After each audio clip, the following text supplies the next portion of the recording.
Greetings, Benjamin J. from BENZTRAINZ with another in the series, a follow-up on that Marx Commodore Vanderbilt conversion. As you see, I have filled the slot and in the process of filing this down. So now all you do is use a file and round out the surface. Like I said, when they punch it, it makes an uneven surface. This edge is always higher than this one. And you can actually see it when the light hits it correctly. So what you have to do is file it and just reduce this top edge a bit. And it won't affect the putty. The putty goes all the way through, of course, and this stuff is just absolutely rock hard. And that's all you do is file this down until you get the radius correct. It only takes a minute to do this. And you can actually feel when you're there. When you run your finger over it, this edge is actually higher. You can actually physically feel it. And it only takes a minute to do that. And it goes much faster if you use a Dremel tool. You just have to use caution if you're using a Dremel tool not to make a dip. The nice thing about a file is it's hitting both edges at the same time. As you see,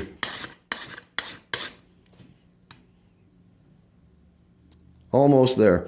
So anyway, all you do is continue to file that, and you can see when you primer this, it's going to be virtually invisible. It makes a tremendous difference. You don't have to worry about that slot showing anymore. It really, really makes a difference. As you see.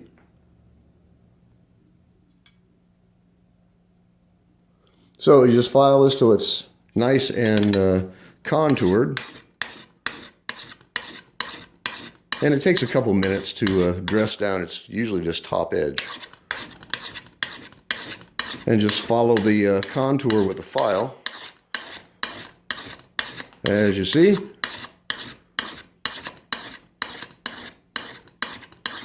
And when you're done, that will be an absolutely invisible repair. You'll never know there was a slot in it.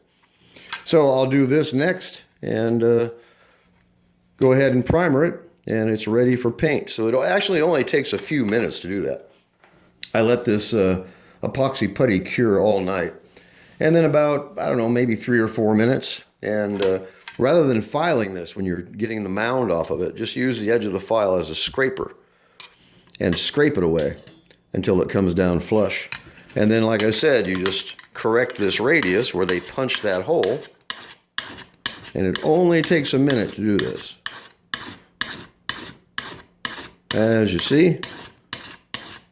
And you hit it with some primer, and it will be virtually invisible.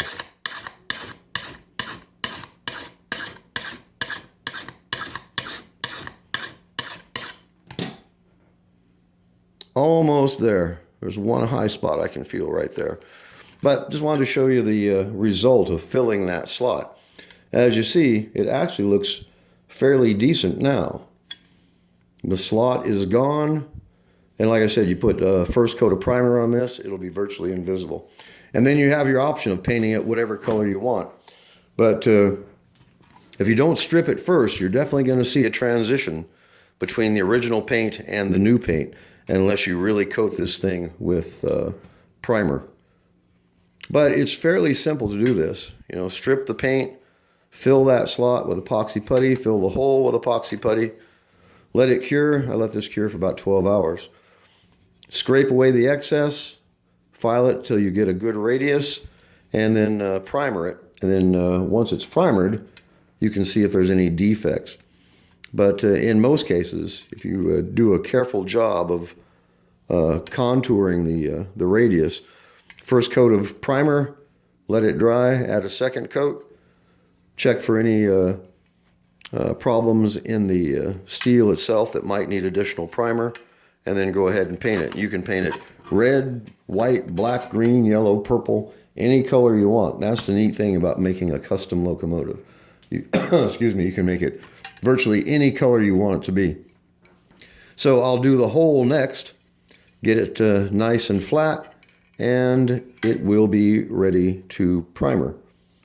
So I'll do a follow-up video once it's primered, but it only takes a few minutes to do this. It's really simple. It's really inexpensive.